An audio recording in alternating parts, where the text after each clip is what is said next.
C'est un grand bonheur de partager avec vous les enseignements de Rabbi Nachman.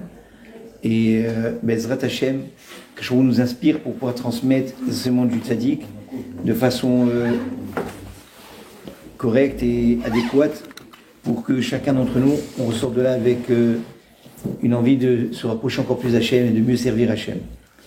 Évidemment, les sujets, comme on dit, Inanye de Yoma, on est au mois de Elul, on est à quelques jours maintenant bientôt de Rosh Hashanah, ça va très vite, ce soir on est le 14 Elul, et on est encore en vérité dans le 13, si je ne me trompe pas, donc si on est encore dans l'Elul du Ben Ishraï, Zechuto Aganadu, Rabbi Yosef Chaim Ben Ishraï Kadosh, c'est un des grands tzaddiks de la génération de quelques générations précédentes, au début du siècle, et celui lui-même, il a cité quelquefois le Rabbi Nachman dans ses écrits.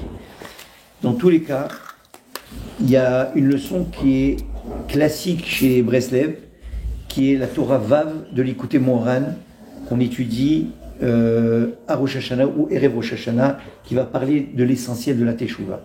Donc tout le monde parle de Teshuvah, tout le monde parle de ce thème, et c'est normal, c'est la base fondamentale de notre devenir, et de s'améliorer, et de connecter avec Hachem. Comme il dit Shlomo Meler, Ani les deux dit Ve'alai teshukato. Dans Shir HaShirim, je suis à mon bien-aimé et il désire ma perfection. Ve'alai teshukato. Teshukato, ça veut dire il me désire aussi. Mais dans quel sens il me désire? Comme ils disent, il désire que j'arrive à ma perfection. À que je trouve un très grand bonheur. Et carrément, je vais utiliser un gros mot, selon le Ramchal, Rabbi Chaim Moshe Luzzatto, où il explique que un jour, pourquoi est-ce qu'il désire tellement notre perfection et notre devenir et notre amélioration, et notre échouva donc, c'est parce qu'en vérité, lui va en bénéficier. Dans quel sens? Comment est-ce qu'Akajoukou peut bénéficier de notre amélioration? Il dit qu'Akajoukou, Chafes Resedhu, Hachem, il désire son ultime but. L'ultime but de la création, c'est quoi? Olam Chesed Ibane. Il a créé le monde pour pouvoir dispenser et donner son Chesed. Le Zohar est dit, pourquoi le monde a été créé? Les hétives, les olamos, pour faire du bien à sa création. Akajoukou n'avait aucun besoin, et n'a toujours aucun besoin. La raison fondamentale, c'est un altruisme parfait. Il n'y a aucun être humain qui pourra se comparer à l'altruisme et au chesed d'Akadosh Baruch Hu.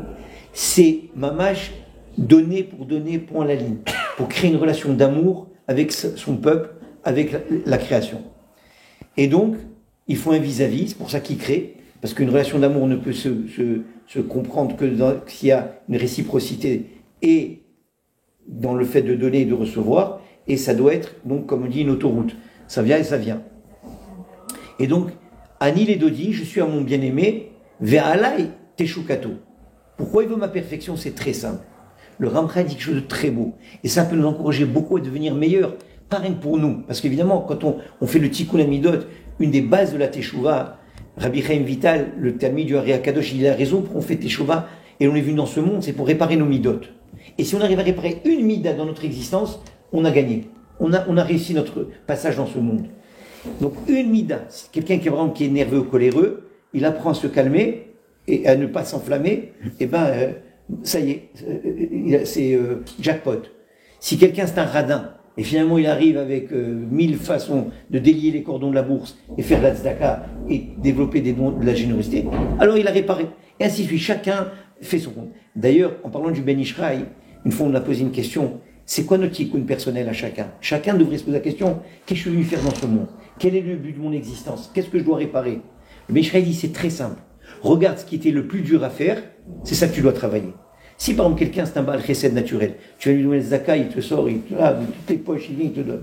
Ça veut dire que c'est pas son tikkun. C'est bien, c'est magnifique, il donne, il est généreux, mais c'est pas son tikkun.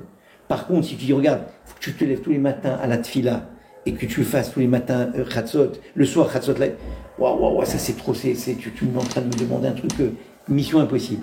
C'est là où il y a ton tikkun. C'est pour ça que tu es revenu dans ce monde, c'est pour réparer ça. Chacun d'entre nous, on fait notre échouan.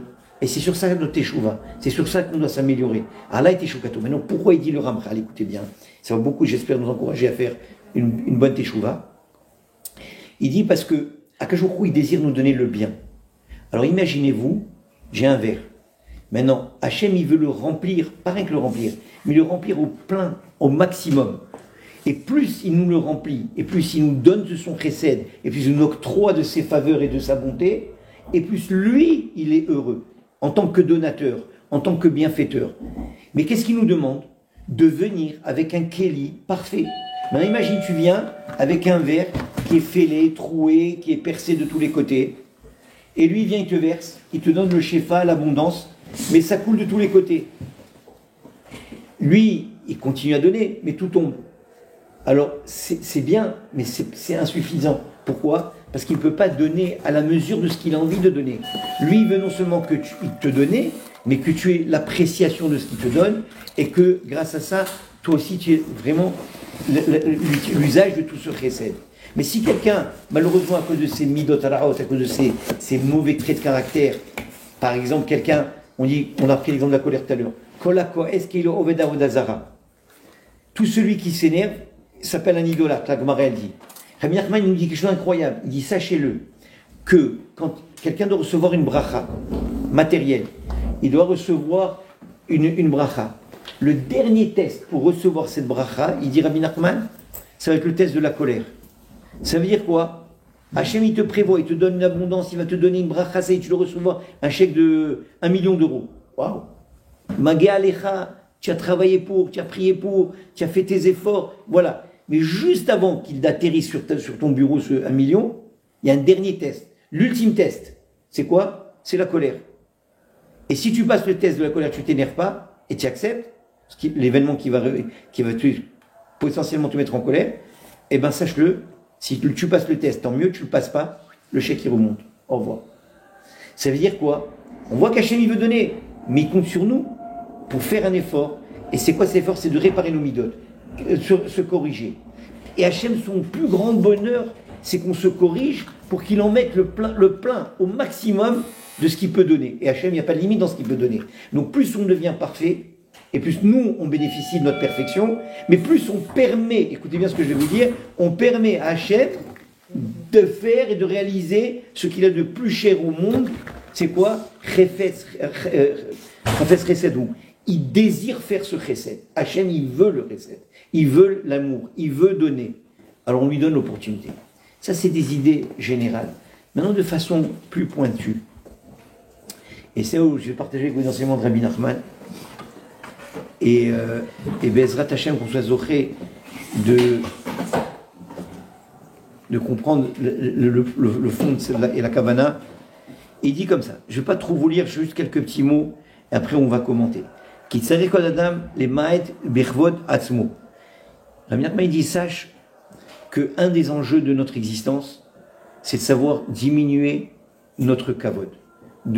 Alors, kavod, traduction classique, les honneurs, comment on peut traduire le mot kavod?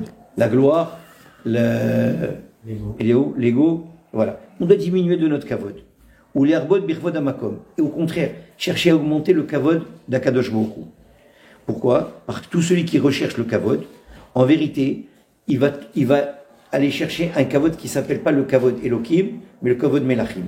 Alors Rabbi Nachman, il se base sur un texte du roi Salomon, de Shlomo Meler, et il nous enseigne qu'il y a deux types de kavod. Il y a ce qu'on appelle le kavod Elohim et le kavod Melachim, le kavod des rois et le kavod d'Hachem.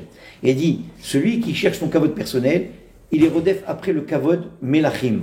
Mais ce n'est pas ce kavod qu'il faut chercher, c'est le kavod Elohim. Et dans le Michelet, c'est écrit comme ça, Shlomo Meler, kvod Melachim chakor davar. Quelqu'un qui cherche le kavod personnel, c'est-à-dire se mettre en valeur et quelque part jouer un peu la carte de l'égocentricité, mais on va voir que c'est beaucoup plus profond que ça, le kavod. On va définir tout ça. Malheureusement, ça va mener à l'investigation. Ça va être que des problèmes dans la vie. Souvent, on va dire, je prends un exemple bête, banal, enfantin, un mec qui sort une Rolls-Royce du dealer, il est là, il se promène, il se pavane dans sa Rolls-Royce, et là, il y a le voisin qui le voit arriver à la Rolls, yo, c'est quoi celui-là? D'où il nous sort ça? Pour qui il se prend? Qu'est-ce qu'il a fait pour mériter une Rolls-Royce? Dès qu'on fait ça, hop, il y a des jugements hauts, tactiques, basés, hop, il se ramasse une banane, le gars le lendemain il rentre dans un arbre avec sa Rolls-Royce. Pourquoi? Parce que, il dit, Shlomo Meler, kavod melachim chakor et adavar. Le kavod, celui qui cherche le kavod des rois, il ouvre la porte à l'investigation et aux enquêtes. Alors, comme on dit chez nous, vivons discrets, vivons heureux. Ce qu'on appelle Besséter. Et l'exemple parfait de ça, c'est Youssef Hatzadik. S'il y a des Tunisiens dans la salle, vous mettez tous la main de Khemsa là-bas, pour éviter la reina là, et pour faire ça. Pourquoi? Parce que vaut mieux faire discret que d'être comme ça, chercher ce kavod extérieur, c'est mieux. Ça n'attire que des dynimes et que des mauvais jugements. Donc Rabbi Nachman, il nous donne cette définition au début du roi Salomon. Par contre, il dit, celui qui cherche le kavod d'Hachem, qui diminue son kavod, mais qui met en avant le kavod d'Akadosh Baruch Hu, alors lui, il n'y a plus personne qui va investiguer sur lui, il n'y a plus personne qui va le remettre en question, il va passer sous le radar et tout va être tranquille. Et donc il lui dit, regarde, un grand conseil de la vie, cherche le kavod d'Hachem. Juste, je vous lis une première phrase du deuxième paragraphe, mais je vais maintenant définir le kavod, et après on revient sur cette phrase. Mais il dit comme ça, Viev Charlie Scott, les kavod, azé, on ne peut pas mériter ce kavod Elohim, qui est une mission de vie, seulement, elle est à l'idée de Tchouva. C'est seulement à travers la Teshuvah. Alors on a deux choses ici. Un, on veut atteindre le kavod Elohim. Rabbi Nachman, il te dit c'est à l'idée de Tchouva, et après il va nous définir qu'est-ce que c'est la Teshuvah. Alors je vous donne les 3 points d'axe qu'on va essayer de réfléchir ensemble ce soir. C'est quoi le kavod? Si je vous pose la question, on a dit gloire, respect, honneur, ego, et bien sachez que tous sont des définitions très partielles et pas du tout complètes. Et bon, Hachem, après, quand je donne des cours au Khatanim,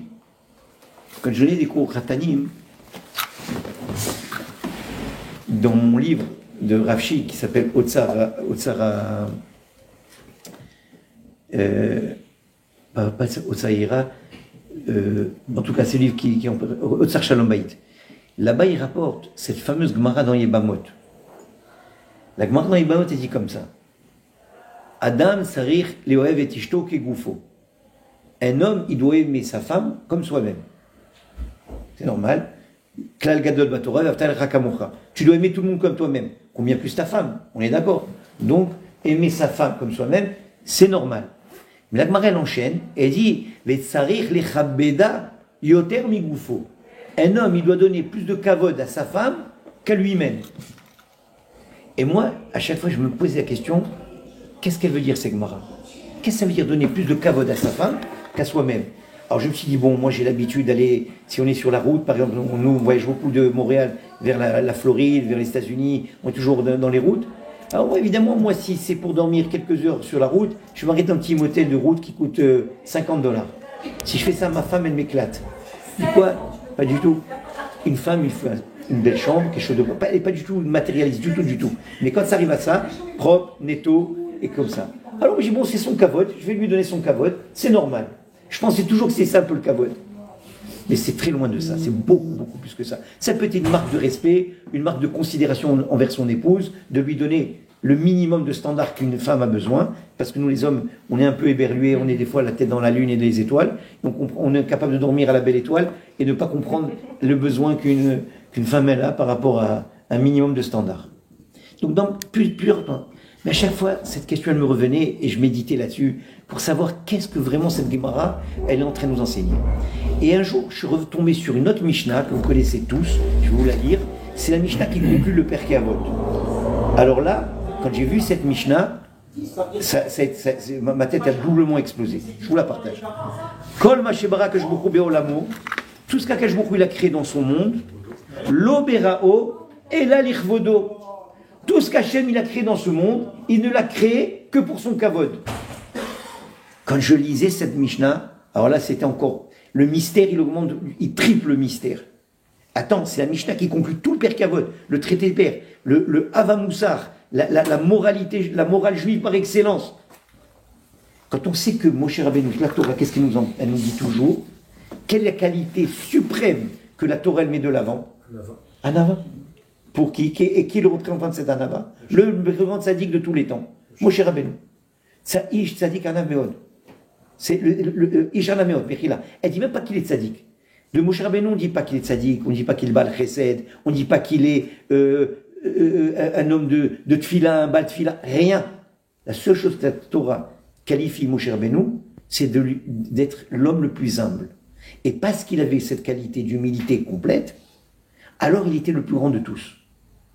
De là, le Rambam, dans les Chot Tshuva, le Rambam dans les Achot de la Tshuva, il dit que quand on veut faire Tshuva, on doit s'assurer de toujours suivre la voie royale, la loi, la voie du milieu. Si par exemple quelqu'un, on reprend l'exemple tout à l'heure, quelqu'un est trop radin, il doit faire Tshuva, mais il ne faut pas qu'il aille à l'autre extrême et que maintenant il devient un dépensier de l'autre côté. Il faut qu'il revienne à un juste milieu. Il est coléreux, il ne faut pas qu'il devienne maintenant apathique et il est sensible à rien du tout, il ne réagit à plus rien. Il faut qu'il revienne à un juste milieu. Toutes les midotes qu'on doit réparer, midot veut dire les traits de caractère, veut dire aussi des mesures, parce que le mot mida veut dire la mesure, on doit toujours faire la bonne mesure.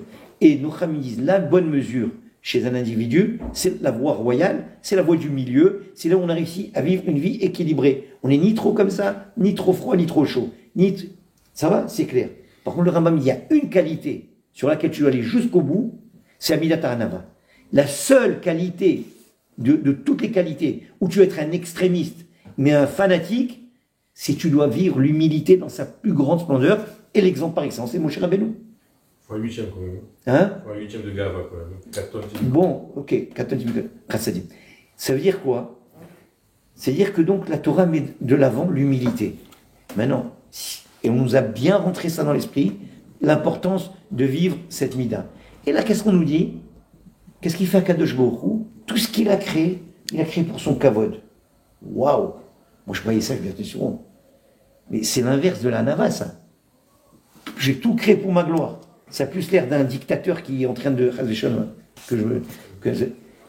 plutôt qu'à Kadosh Baruch Hu. Si Hachem il demande, et il met de l'avance la Torah Kedusha, que c'est la nava qui a la plus grande qualité, mais on émule tous les qualités d'Hachem. C'est Hachem qui devrait avoir le premier cette qualité. Et il dit non, tout ce que je crée, c'est pour mon kavod. Je suis le roi des rois, c'est moi le patron, les petits, vous taisez-vous, écrasez-vous devant moi, et tout ça. Vous pensez que c'est ça Hachem? C'est impossible. Alors dans ce cas-là, comment comprendre cette phrase? Comment comprendre que tout ce que j'ai créé, je l'ai créé pour mon kavod? Alors moi, je me suis torturé pendant des années à comprendre cette Mishnah, à comprendre pourquoi un homme, il donne plus de kavod à sa femme qu'à lui-même, etc., etc. Jusqu'à qu'un jour, on m'a ouvert la porte et je partage avec vous. Le mot kavod, quand on le définit par gloire, honneur, ego, c'est des visions très partielles. Le mot kavod veut dire existence, veut dire sortez-moi, donnez-moi. Quand Hachem nous demande le kavod, c'est ce qu'il est en train de demander. Faites-moi exister. Arrêtez de m'ignorer et ne me fermez pas dans des placards. Vous voyez très bien dans la société dans laquelle on vit tous en Occident, toutes les églises sont fermées. Hachem n'est plus présent ni dans le cœur, ni dans les maisons de prière, il est nulle part. On l'a complètement, pas nous, les goïms ont complètement fait un rejet total de tout. Pourquoi? Ça y est, ils sont débarrassés. Au début de la Révolution, ils ont dit on sépare l'Église et l'État, et après le domaine privé, le domaine public, et après tranquillement on l'a sorti du public, après maintenant on l'a fait sortir du privé, il n'est plus là, il n'est plus présent. Qu'est-ce qu'il y a qu'à jouer? Le mot kavod veut dire faites-moi, donnez-moi une existence, donnez-moi une réalité dans votre vie. Parce que tout ce que j'ai créé, c'est pour être dévoilé. Du moment qu'il a créé le monde, nos Chachamim nous enseignent qu'il s'est mis dans un mode de voilement. Le mot olam qui veut dire le monde, vient du mot elem, veut dire il a créé un voilement, il s'est voilé. Quand des petits Yohanavi, le tout début, dès le début, il te dit à Kajbourou, il s'est retiré, il a tout créé, il s'est retiré derrière un voile, et il continue à gérer sa création évidemment, il continue à être omniprésent dans sa création, dans les moindres détails, dans la plus grande ashgacha pratique, mais il le fait de façon voilée. Quel est le rôle du juif? Rabbi Nachman il dit, toute notre avoda, c'est les galot malchuto idbarach baolam, c'est de dévoiler sa malchut dans le monde. Tout ce qu'on doit faire jour et nuit, du matin jusqu'au soir, en pensée, parole et action, c'est de dévoiler la malchut d'Hachem, la royauté divine, de la dévoiler dans ce monde. Ça, c'est notre mission fondamentale en tant que Israël. D'ailleurs, quand on va commencer Bez Hachem, les Asarayim et Tchouva, puisqu'on se dirige vers les 10 jours de Tchouva, qui vont commencer de Rosh Hashanah à Kippour, c'est quoi la Tchouva ultime? Les Chachamim changent même le Noussach de la Tfila. On va plus dire à El Akadosh, on va dire Hamelech Akadosh. On va plus dire à El Amishpat, Hamelech Amishpat. Tout va devenir Melech, Melech, Melech. Le mot Melech, pendant 10 jours, il va être dans sur toutes les bouches et les esprits et les cœurs des bénis Israël. Parce que qu'est-ce que c'est faire Asaïm et Tchouva? C'est redonner la malchoute à Hachem. C'est redonner le contrôle à Akadosh Baruch Hu. C'est lui redonner son kavod. Le kavod Elohim. Lui redonner la place qui lui revient et de déclarer, c'est toi Hachem, le Boré, le Yotzer, c'est toi qui as créé le monde, c'est toi qui l'as formé, c'est toi qui le dirige, c'est toi qui le... Redonner à qui de droit les droits d'auteur de la création et de savoir que c'est toujours lui qui dirige dans les moindres détails. Ça s'appelle dévoiler la malchut divine. Ça s'appelle les Hasarim et Tchouva. Et c'est vers ça qu'on se dirige. Maintenant, si on a compris que donner du kavod, c'est redonner la place à qui de droit, à l'être à qui on le donnait, et parce que cet être, il est en position de vulnérabilité, dans le cas d'Akadosh Baruch Hu, c'est quoi la vulnérabilité d'Hachem? C'est lui qui a créé sa vulnérabilité en se cachant, en se voilant. Une autre vite rapide, je vous parenthèse de dire, mais pourquoi il s'est voilé Hachem? Il n'avait qu'à créer et rester présent dans sa création. Il n'y aurait pas eu de libre arbitre. Le libre arbitre ne peut être, qui est la pierre angulaire de la création, comme dit Rabbi Nachman, que s'il y a un voilement. Si Dieu il est présent, vous connaissez quelqu'un qui a Dieu devant lui et qui va voler dans la caisse? C'est impossible. On ne peut plus voler. Tu connais quelqu'un, Hachem il est là, tu vas faire rester. C'est fini. On ne peut plus rien faire. C'est le koulotov d'avance. Mais parce qu'Hachem il veut qu'on soit des êtres de mérite, il veut qu'on fasse des choix dont, si c'est des bons choix, alors on aura le mérite de mériter ce qu'on mérite. Et si on fait des mauvais choix, eh ben on paiera les frais de ces mauvais choix. Donc Akadosh Baruch Hu, il veut absolument, la pierre angulaire de la création, c'est le libre arbitre. On est des êtres libres. On peut faire le bien et le mal comme on l'entend. À nous de décider. Chacun a cette faculté de décider qu'est-ce qui est bon pour lui ou pas. Malgré que de l'autre côté, on dit que tout procède d'Hachem. Ah bon, ça c'est le fameux paradoxe de la création, le fameux paradoxe du libre arbitre, ça c'est un autre cours. Mais dans tous les cas, sachons que de façon simple, on est des êtres libres. Donc pour qu'on puisse être libre, il faut que Hachem se retire. Sinon, il n'y aurait pas de possibilité de libre arbitre. Très bien, alors maintenant Hachem s'est retiré, donc il y a une possibilité que il s'est mis lui, Kaviachol, en position de vulnérabilité parce qu'il n'est pas présent. Il semble ne pas être présent. Et quel est notre rôle? C'est de lui donner du kavod et de le révéler. Et c'est ça qui dit, tout ce que j'ai créé, je l'ai créé pour mon kavod. C'est-à-dire quoi? Pour que vous puissiez dévoiler ma réalité, mon existence dans ce monde matériel. Iva Shilo dira Betartonim. Vous l'avez sûrement entendu plusieurs fois. Akadosh Baruch Hu, il a désiré avoir une résidence dans les mondes d'en bas. Mais qui c'est qui peut lui faire cette résidence? Non, c'est le patron. Il peut faire ce qu'il veut. Il peut s'acheter ce qu'il peut. Non, il compte sur nous pour que sa résidence soit dans les mondes d'en bas. Revenons à la femme. Une femme, par définition, anatomiquement, déjà, elle est plus vulnérable physiquement que son mari. Une femme, elle a besoin d'être sécurisée par son mari. Ça peut être la sécurité financière, ça peut être la sécurité physique, ça peut être la sécurité émotionnelle. Il y a plusieurs sécurités.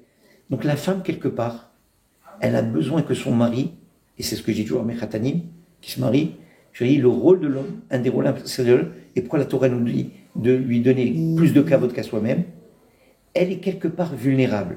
C'est à l'homme de la sortir de sa vulnérabilité, et à travers toute la considération qu'il va lui donner, à travers la manière dont il va lui parler, dont il va être capable de lui redonner un souffle, à chaque fois lui donner la force et la renforcer, non seulement elle va ensuite jouer son rôle féminin, qui est matriciel, qui est de tout faire grandir, de tout amener à l'apogée, parce qu'on sait très bien qu'une femme, elle a plus de binaïté que l'homme, elle comprend plus les choses de façon plus profonde et finement les enjeux, mais pour qu'elle puisse vivre et donner ce qu'elle est capable de donner, comme dans le cas de Sarah et Menou, quand Abraham Avinu, elle lui a dit, renvoie Ishmaël, yo, calme-toi.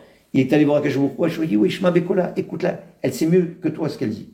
Mais pour que Sarah et Menou, que toutes les femmes du monde puissent agir et développer cette binaïtera, ce roi HaKodesh, cette force matricielle de tout faire grandir, parce que le féminin, c'est la plus grande puissance qui existe dans la création, c'est la force de tout faire grandir.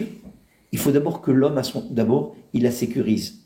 Que d'abord, il lui donne ce respect, ce kavod, qui va la faire exister. Mais là, allez-nous, il y a des civilisations, on le sait très bien, où la femme n'a aucune valeur. C'est un actif parmi les 3 chameaux, 8 brebis et 4 femmes. C'est pas chez nous, ça. Nous, c'est la couronne de son mari. C'est Ateret Bala. Elle est au sommet le judaïsme, c'est une religion matriarcale. Tout passe par la femme. C'est elle qui est le souci de tout. Mais cette femme, avant de pouvoir jouer ce rôle de matriciel, de produire et de donner Em Kol Chai, d'être là, la Torah l'appelle Em Kol Chai, la mère de tout vivant, pour qu'elle puisse faire ça, il faut d'abord la faire exister. Et tu sais comment tu la fais exister? En lui donnant du kavod, en la sortant de son carcan et de son insécurité. Quand tu as réussi à faire ça, eh bien, elle devient une femme épanouie. Et là, elle va te donner toute la bracha, celle qui va être le canal de la bracha, du shefa. Ça va être celle qui va supporter tout le foyer. Ateret Baala, la couronne de son mari. Akeret Abayit, l'essentiel de la maison. Le Beth Amikdash Katan, que chacun d'entre nous, on rêve, que chaque famille soit un petit Beth. Tout est bordel. C'est elle qui est le. Mais il faudrait-il que le mari, en premier, qui lui est en action et elle est en réaction, que lui déjà il commence à donner kavod. Mais l'on passe encore à d'autres catégories de kavod que la Torah nous demande. Nous, kavod la Torah. Pourquoi la Torah nous demande? Mais évidemment, pourquoi on dit du kavod à la Torah? C'est pas cette Torah fermée dans un rouleau qu'on donne des kavod. Parce que là, elle est dans un placard, elle est dans un ron. La Torah, elle est là derrière nous. Mais est-ce que ça veut dire que nous, kavod la Torah? C'est sort là du rouleau. Vis là. Donne-lui une existence. C'est bien beau de se lever quand on sait faire Torah, il marche. Mais ça, c'est pas ça le kavod. C'est quoi le vrai kavod de la Torah? Nous, kavod de la Torah? Fais en sorte que cette Torah soit dans ton cœur, dans ton esprit, et qu'elle t'alimente. C'est un arbre de vie à tout celui qui s'y attache. Ne la laisse pas dans un placard. C'est trop beau, c'est trop facile ça. Ah ouais, on est tous superstitieux, attention, cette Torah, comment tu le portes et tout ça. Mais c'est pas ça que Hachem veut. Il veut que tu vives la Torah. Tu la sors de son carcan, de son étui, et qu'elle devienne une Torah de vie, pas une Torah de livre, une Torah de la théorie. Alors la Torah, elle est vulnérable. Et malgré que c'est la source de toute la création, elle est, et Hachem l'a créée, c'est le plan de la création, malgré tout ça, elle est dans un état de vulnérabilité, parce qu'elle dépend de nous. C'est ou nous qui décidons de l'étudier, de la pratiquer et de l'enseigner, ou alors elle va rester dans son petit placard tranquille, elle va attendre là-bas, elle va mijoter tranquille. Venez, je passe à un autre exemple. Quand la Torah nous dit Kavod et avicha vet imecha, c'est un des 10 commandements. Qu'est-ce que la Torah est en train de nous dire Kavod et avicha? À qui on donnait du Kavod? Quel genre de père et quel genre de mère on doit donner le Kavod? Il y a tous les pères et tous les mères. C'est plus fin que ça. Et je l'ai compris que maintenant, à l'âge où j'ai. Je ne comprenais pas ça jusqu'à présent. Je m'explique très vite. Quand on est jeune, on dit, on va dire avant la bar mitzvah ou la bat mitzvah, tes parents ils te disent quelque chose, t'acceptes. Tu dis rien, tu vois, et papa et maman ils ont dit ça, je le fais. Après tu rentres dans l'âge de l'adolescence, l'âge rebelle, et là tu commences à affirmer ta personnalité, et c'est là où tu as de la difficulté. Ah, papa, non, moi aussi, je veux choisir mes études, Et après quand on mature un peu plus, là on commence à comprendre que nos parents, tous les conseils qu'ils nous donnent, c'est des conseils de vie et des conseils qui viennent du cœur, juste pour notre bien-être. Et encore tout ça, c'est pas le kavod. Vous savez où est-ce qu'il est le kavod? C'est quand les pères ont vieilli. Quand eux, ils sont maintenant vulnérables, ils n'ont plus la force qu'ils avaient quand ils étaient jeunes. Parce que quand mon père, il me donnait ma petite semaine tout le temps, c'est qu'il m'accompagnait, que ma mère m'accompagnait à l'école, faisait le goûter, les machins, c'est normal que je donne du kavod. C'est une marque de respect minimum. C'est un minimum d'akaratatov par rapport à tout le bien qu'ils me font. Ça s'appelle pas le kavod. C'est quand tu vas donner du kavod à tes parents? Quand ils sont vieux. Quand eux, maintenant, ils sont eux vulnérables. Ils sont plus capables de marcher comme il faut. Ils n'ont plus maintenant la facilité qu'ils avaient avant. Ils sont peut-être financièrement moins, ils peuvent moins t'aider. Quelque part, ils n'existent plus. Ils sont déjà dans la descente. Ils n'existent plus. Je vous donne un exemple personnel, comme ça je me fais comprendre. Bon, Hachem, j'ai 9 enfants. Et 25, 26 petits-enfants, je ne sais plus, je les compte. Si encore, je vais vous dire quelque chose. En bonne santé. Quand ma femme et moi, on était dans le feu de l'âge, et ben tous les enfants, qu'est-ce que je fais? Tu me conseilles ça? Tu vois, là, je vous ai parlé tout à l'heure, pour mon fils qui était à l'armée, qui vient de finir l'armée, il m'appelle, qu'est-ce que tu penses? Je suis son conseiller, je suis son confident, ma femme elle est là, elle dit à mes filles quoi faire, c'est elle qui leur a donné tout.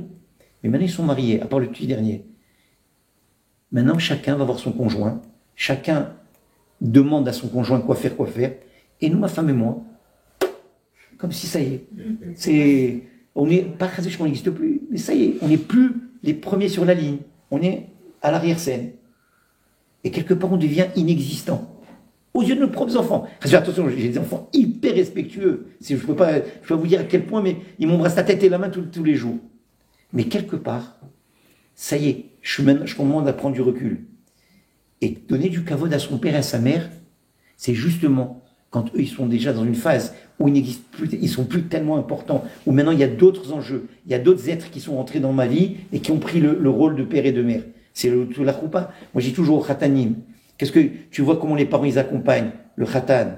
Il va sur la choupa. Après la kala, elle arrive.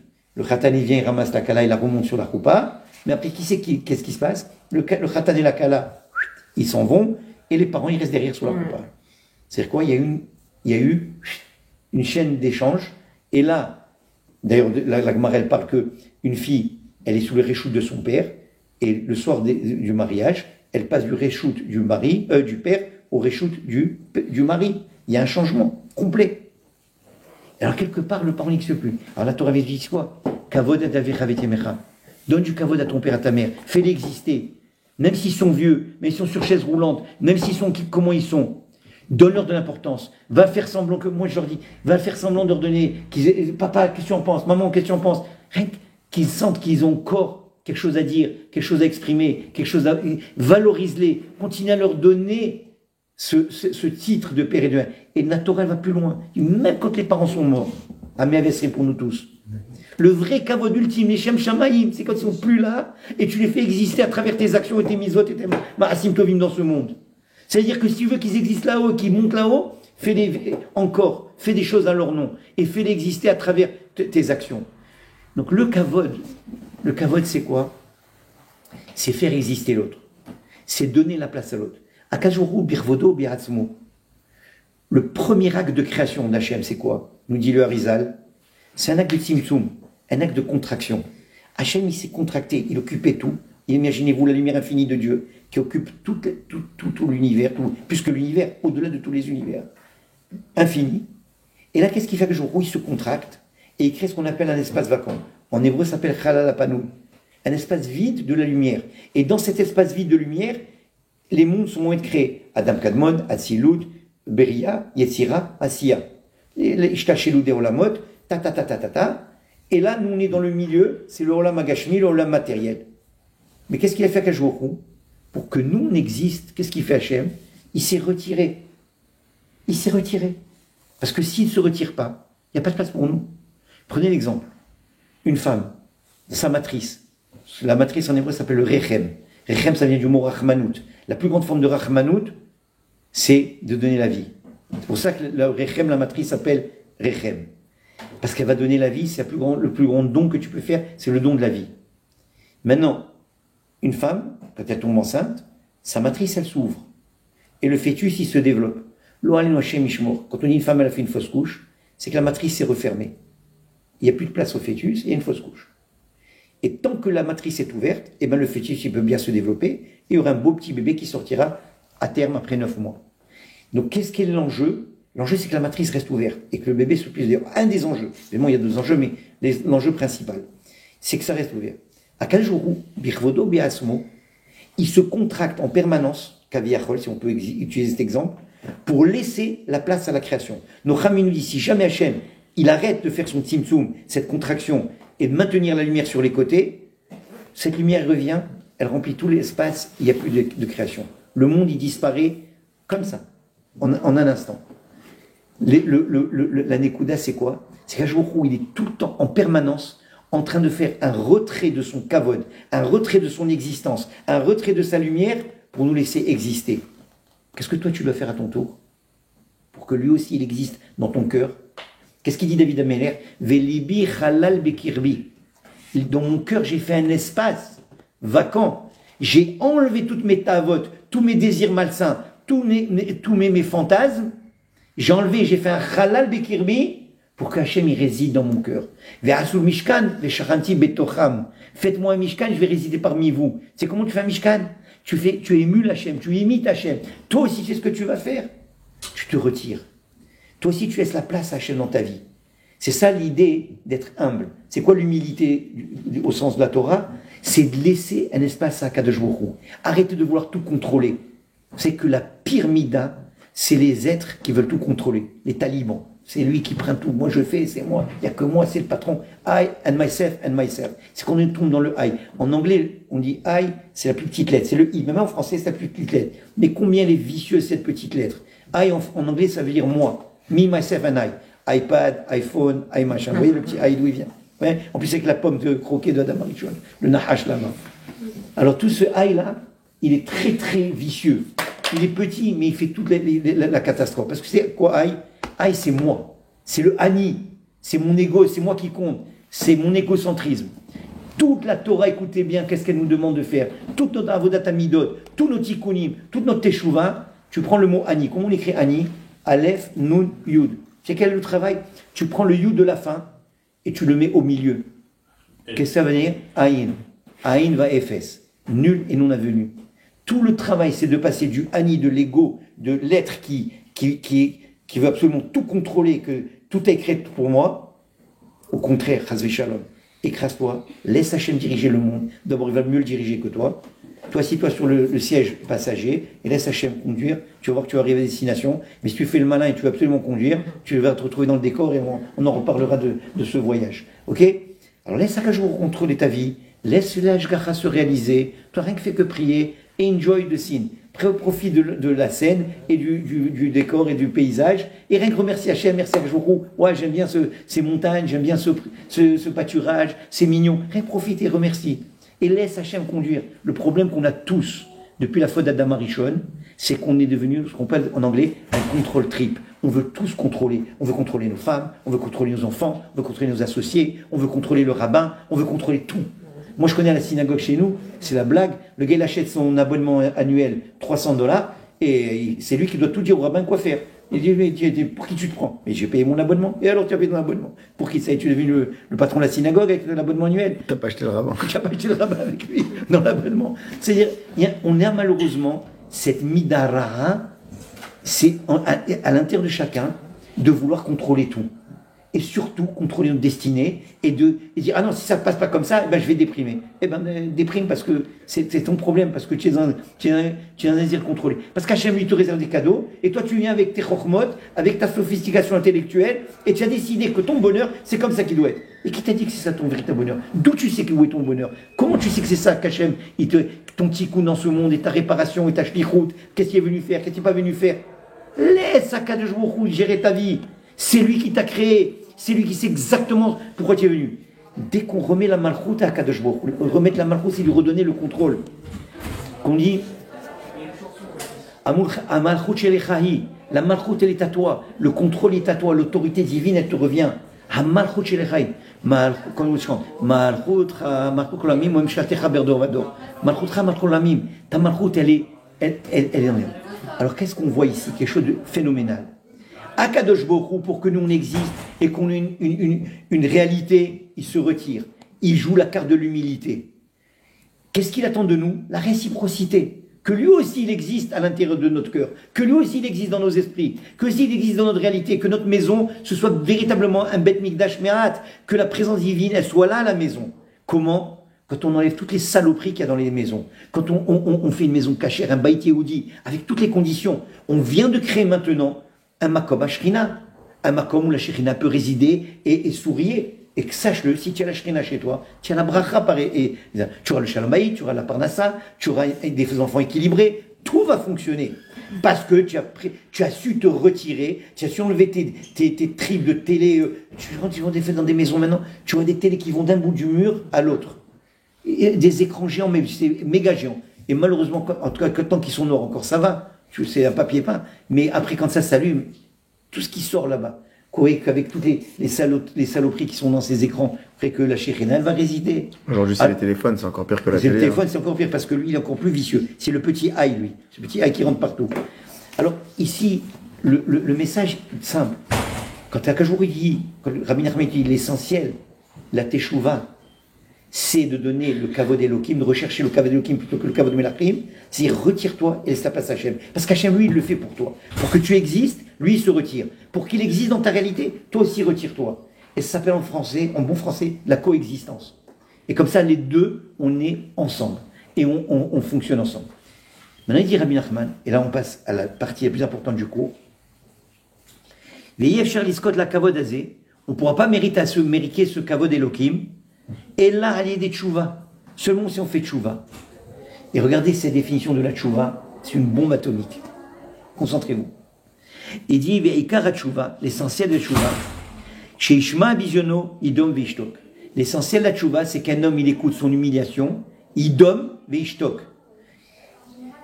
Il se tait dans son cœur et il se tait sur ses lèvres. Parce que c'est un synonyme, Idom Vishtok. Des fois, on dit rien, mais à l'intérieur du cœur, on râle, on dit celui-là, la vengeance est un plat qui se mange froid, et tu vas voir qu'est-ce que je vais lui mettre quand viendra le temps. Ça ne s'appelle pas faire tchouva. Il dit Rabbi Nachman, l'essentiel de la teshuva, écoutez bien, c'est d'écouter son humiliation et de se taire. Mais se taire pas rien que dans la parole, mais même dans ton cœur. Rappelez-vous Aaron Cohen, quand il a eu le fameux événement avec ses deux garçons Nadav et Avihu qui sont morts le jour de l'inauguration Chanukata Mishkan, il dom Aaron. C'est pareil qu'il y avait une shtika sur les lèvres, même dans son cœur, il a accepté ce qu'Akash Baruch Hu a fait. Alors que c'était le plus beau jour de tous les temps. C'est la Shekhinah qui, depuis l'exil de la Shekhinah, depuis la faute d'Adam Arishon, c'est la première fois que la Shekhinah redescendait, les Sheva et Kirim, c'était un jour de festivité phénoménale. Et qu'est-ce qui se passe ce jour? Eshzara, Navayu, il meurt. Imaginez-vous le père, la mère. Des fois, des super méga tzadikim, plus grands que Aaron et Moshe réunis. Qu'est-ce que c'est? Voilà. Eh bien, il donne. Contrariété maximum, humiliation maximum. Quand Rabbi Nachman dit humiliation, ça ne veut pas dire se faire humilier par quelqu'un. Alors souvent, grâce à Dieu, ça ne manque pas, on se fait humilier. Quelqu'un il vient, il dit c'est quoi cette tronche aujourd'hui? Ben tu es au truc, et derrière l'humiliation publique, c'est encore pire.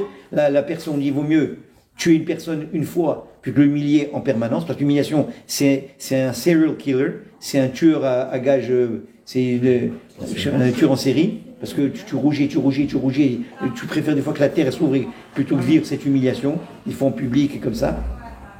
Mais c'est pareil que les individus qui t'humilient. Vous savez qu'est-ce qui nous humilie aussi beaucoup?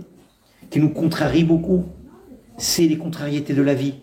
Des fois, Hachem nous envoie des trucs, Parnassa, zéro. Tu ne sais plus comment dire aux gens, ils viennent te demander la zakat du Ponosholam, quelle honte, je n'ai même pas de quoi lui donner 10 euros, alors qu'avant je donnais 1000 euros. Et maintenant je suis dans une situation, même 10 euros, je ne suis pas capable de lui donner. Je ne suis pas capable d'inviter des gens. Alors, des fois, la vie, elle est humiliante. Quelqu'un qui ne s'est pas encore marié, il commence à prendre de l'âge, mais c'est une méga humiliation. Tu vois, les gens, ils se marient. L'autre, une femme, tout à l'heure, on parlait des femmes. C'est combien, moi, je souffre quand je vois une femme qui n'arrive pas à tomber enceinte. Une akara, une femme stérile. Vous savez combien la malheureuse, une femme stérile, elle souffre quand elle voit ses copines qui donnent tous des bébés, et elle est là au milieu de tout ça, elle n'a rien. Vous me comprenez, on l'a vu, la Torah nous parle que Imaot, elles étaient toutes à carotte. Et Sarah, et Rivka, et Rachel. Et après, on nous apprend, mais tu sais qu'Ajborou, il est mitla mitfilatam shel tzadikim, Hachem il veut la tfilat tzadikim, c'est pour ça qu'il a fait à carotte. Et elles avaient honte tout ce temps-là. 20 ans chacune minimum, elles sont restées sans avoir d'enfants. Ça réunit encore beaucoup plus. Et pourquoi? Parce qu'à la fin, va sortir d'immenses choses. Mais entre-temps, il faut accepter toutes ces humiliations. Il faut les vivre, toutes ces humiliations. Il dit Rabbi Nachman, l'essentiel de la teshuva. Faire teshuva, c'est accepter son humiliation. Que ce soit des humiliations de la vie ou des humiliations faites par des individus. Pourquoi? Pourquoi ça s'appelle Aïkara Teshuva? D'abord, dans le mot teshuva, regardez-le bien, il y a le mot boucha. Regardez le mot teshuva, il y a le mot boucha. Parce que, comme c'est rapporté dans la halachot de teshuva, tu ne peux pas faire teshuva si tu n'as pas honte et ne regrettes pas tes actions. C'est impossible. S'il n'y a pas de regret. Voilà, aujourd'hui, on m'a appelé. Non, je suis pas là. J'étais en train de donner un cours, je vois une femme qui m'appelle de Montréal sans arrêt. Elle me dit, Rav, il faut que je vous dise, c'est une catastrophe. Je dis quoi, qu'est-ce qui se passe? Elle me dit, il y a un type, il a perdu la tête, il est avec sa maîtresse, ça fait 2 semaines qu'il est parti, et sa femme, elle vit l'humiliation de sa vie, et il regrette même pas ce qu'il est en train de faire. Maboul total. Complètement givré, le mec. Avec des enfants et tout. Il a perdu la tête. Ménopause masculine de l'âge de 45-50 ans. Sachez qu'à 40-50 ans, les enfants une ménopause et ils perdent la tête. Comme il dit souvent Rabbi Chia Ben Chetrit, il y a la guerre 14-18, ça c'est les ados de 14 à 18, et la guerre 39-45, c'est la crise des adultes. Chacun il a son temps de crise. Et dans tous les cas, elle est humiliée. Elle a dit j'ai honte, elle ne sait plus comment vivre cette boucha. Et bien, Ikar HaTshuva, il dit Rabbi Nachman. Tu sais c'est quoi Ikar HaTshuva? Idom vishtok. Tu te tais et tu acceptes. En quoi c'est Ikar HaTshuva? En quoi ça s'appelle faire tchouva, ça? Pourquoi c'est Ikar tchouva? C'est très simple, la réponse est très très simple. Parce que la tchouva, c'est de reconnaître que c'est Hachem qui contrôle tout et qui fait tout.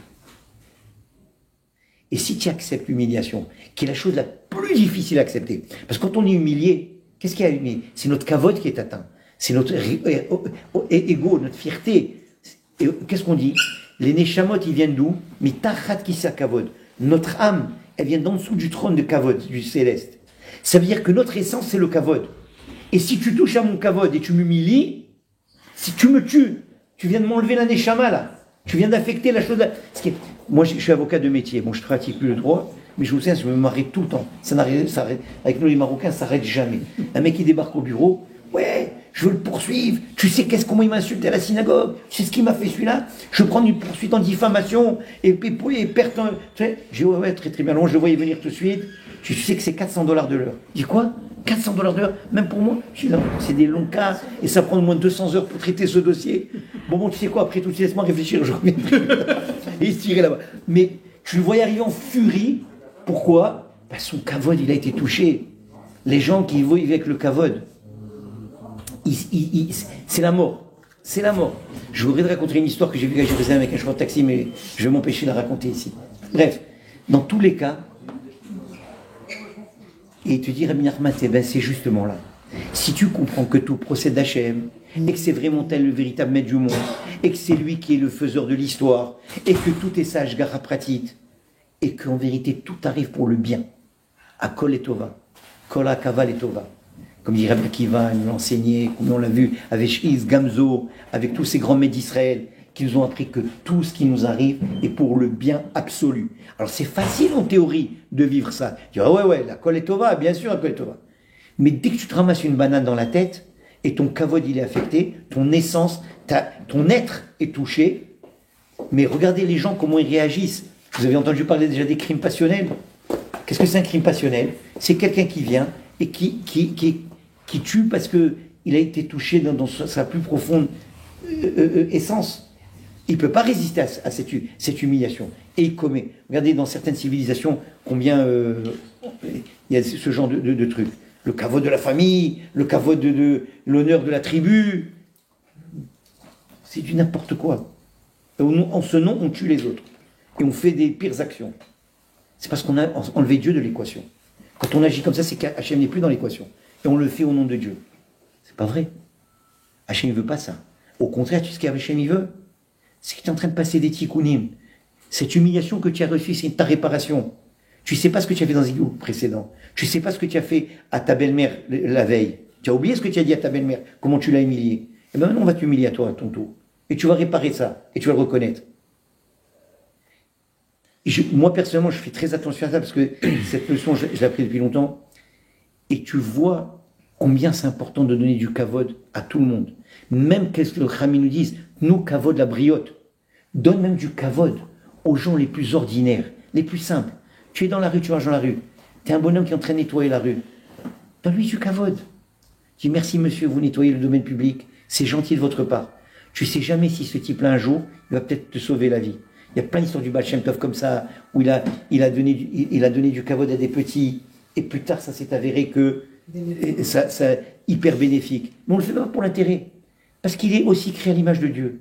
Et il a son rôle. Ok, c'est un balayeur de rue. So what? Tu passes et tu lui craches dessus. Mais lui aussi, il a droit à sa dignité. L'Audry, il a droit à son existence. Lui, déjà, il se sent comme un khnige, parce qu'il est en train de balayer la rue. Et tu viens, tu lui fais un parsouf de shvench comme ça. Qu'est-ce qui lui reste, le pauvre? Mais quand tu viens et tu es... Allez, Rocho, tu lui élèves son esprit. Merci, il t'attrape la porte. Kol HaKavod. Vous ne savez pas combien j'apprécie ce que vous êtes en train de faire. Vous êtes vraiment un monsieur digne de louange. Tu lui as donné sa journée, tu as fait sa vie. Ta femme, venez, on va avec l'essentiel. On le chercher midi à 14h. Ces bonhommes qui sont talibans et qui arrivent à la maison. Alors, où est mon repas? Wow. Tu n'as pas remarqué tout ce qu'elle a fait, tout ce qu'elle a travaillé, combien c'est? Il n'y a que ça qui compte. Hein. Combien d'hommes divorcent? Moi, j'ai un copain, il est rabbin en Israël. Et il m'a dit, tu sais, il m'appelait en fin de course. Je dis, ouais, vas-y, raconte-moi. Il me raconte tout. 1 heure, j'ai écouté 1 heure, j'ai rien dit. Je lui ai dit, ça fini? Il m'a dit, ouais. Je lui ai dit, tu sais dans ton histoire qui est le coupable? C'est toi. Quoi? Je t'appelais pour dire ça, c'est n'importe quoi. Et là, je vais redresser toute son histoire, je vais redresser dans un autre ordre. Je lui ai dit, tout ce qui est arrivé, c'est parce que tu n'as jamais su donner du kavod à ta femme. Tu l'as jamais considéré et tu as toujours parlé comme un taliban. Et elle était en mode réactionnel et elle t'en a mis dans la tête et une femme à qui tu es. Je prends moi l'exemple, le meilleur exemple que je donne. La femme, elle est comparée à Malchut. La Malchut, c'est le côté féminin. La terre aussi, c'est féminin. On dit Shron Eres Ura Emuna. Tu prends une graine de. La terre, qu'est-ce qu'elle fait? Elle ne fait que faire grandir ce que tu lui mets. Tu mets une graine de rosier dans la terre. Tu plantes une graine de rosier. Qu'est-ce qui va sortir? Un rosier. La terre, eh ben, prend une petite graine de rien du tout. Hop, un petit bébé. Tu donnes une graine, 9 mois plus tard, tu donnes un bébé. La femme, la Malchut, parce que la femme, c'est la Malchut. Tout ce qui est Malchut dans ce monde, c'est matériel. Il a une nouvelle dimension. Mais ça fait bourgeonner que ce que tu lui as donné. Ça ne crée pas autre. C'est pas créateur. Ça augmente la capacité. D'accord? Tu mets maintenant une graine de cactus dans la terre. Qu'est-ce qui va sortir? Un cactus. Qui va piquer, qui va. Tu donnes une bonne parole à ta femme, tu as un rosier qui sort. Ça va sentir bon. La maison va sentir bon. Tu lui as donné du kavod. Tu l'as fait exister. Tu l'as sorti de sa rarma naturelle. Tu lui viens et tu lui parles mal. Eh bien, ne t'attends rien d'autre de te la prendre dans la tête comme il faut. Ne te plains pas que ça pique. C'est toi qui as créé le cactus. C'est toi qui as planté la graine de cactus. Tu es l'auteur du problème. La vie, elle est très simple. Plus on donne du kavod, et plus on se retire, et on apprend à ne pas chercher ses intérêts personnels et rétablir la malchoute. Notre femme, c'est la malchoute. Akadosh Baruch Hu, c'est la malchoute par excellence. Quand nous, on fait cet effort de redonner le kavod à la malchoute, alors la malchoute, elle te le redonne au miltuple, au centuple, de façon exponentielle. Mais si, chas v'shalom, on rentre dans un trip d'ego, de contrôle, de kavod personnel, et c'est nous qui comptons, c'est nous le mêler, c'est nous qui avons pris la place d'Akadosh Baruch Hu dans ce monde, et on se prend pour Dieu, comme Paro il se prenait pour Dieu, comme certains gens se prennent pour, et bien malheureusement, ça va être tous les problèmes du monde entier qui vont nous tomber dessus. Parce qu'on a évacué Hachem de notre réalité, on a oublié de redonner tout le kavod d'Hachem, on a redonné lui de sa place. C'est ça faire Teshuvah. Teshuvah, le mot Teshuvah, Tashuv, He. Regardez le mot comment on écrit Teshuvah.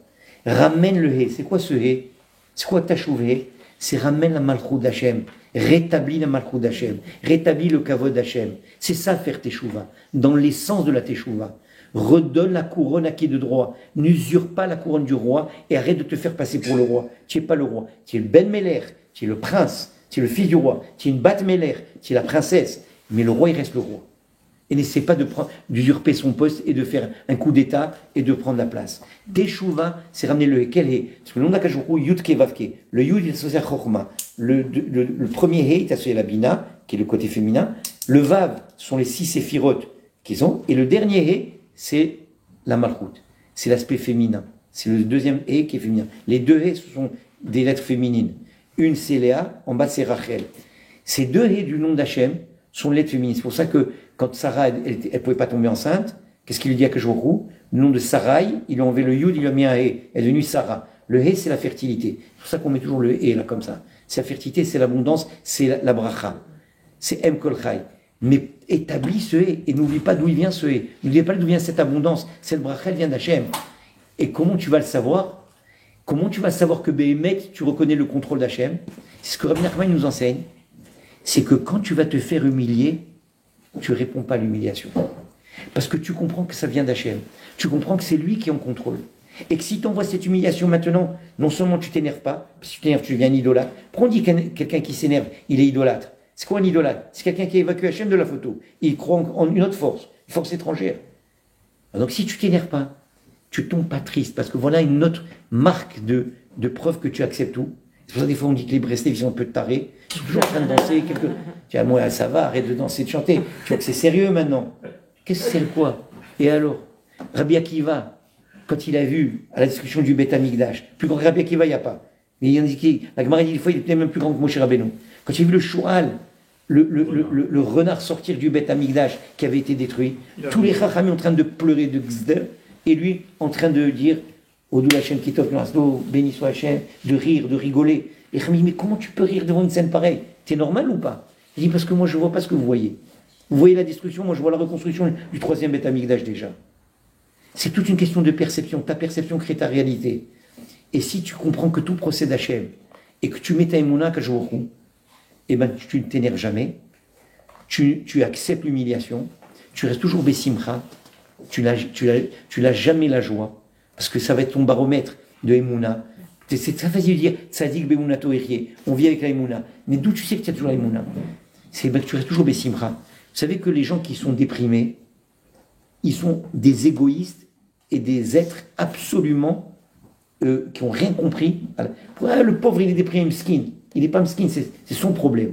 Pourquoi? Parce que pourquoi quelqu'un déprime?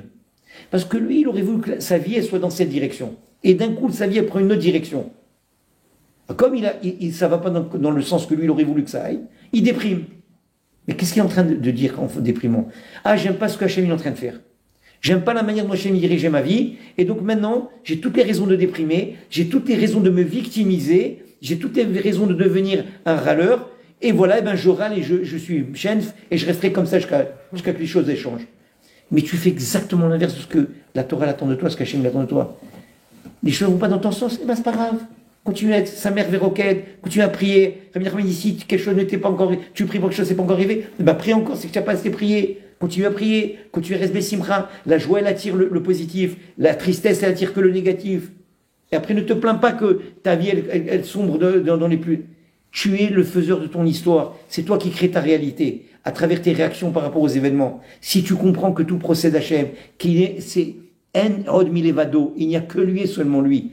Il est non seulement le créateur, mais il est le faiseur de notre histoire. Il dirige nos destinées à 100%.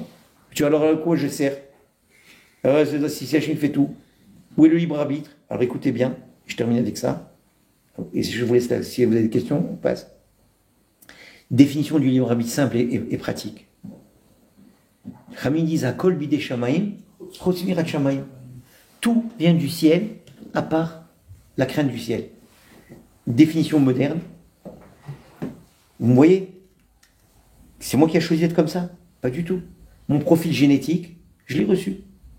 De mes parents, de mes grands-parents, Donc si je suis un petit shorty comme ça, un petit comme ça, c'est pas moi qui ai... J'aurais voulu être 1m80, ça aurait été plus sympa. J'aurais être slig. Voilà, j'avais décidé 1m60. Allez, pas un centimètre de plus. J'aurais bien voulu les yeux bleus ou verts. Moi, il a décidé les yeux marrons.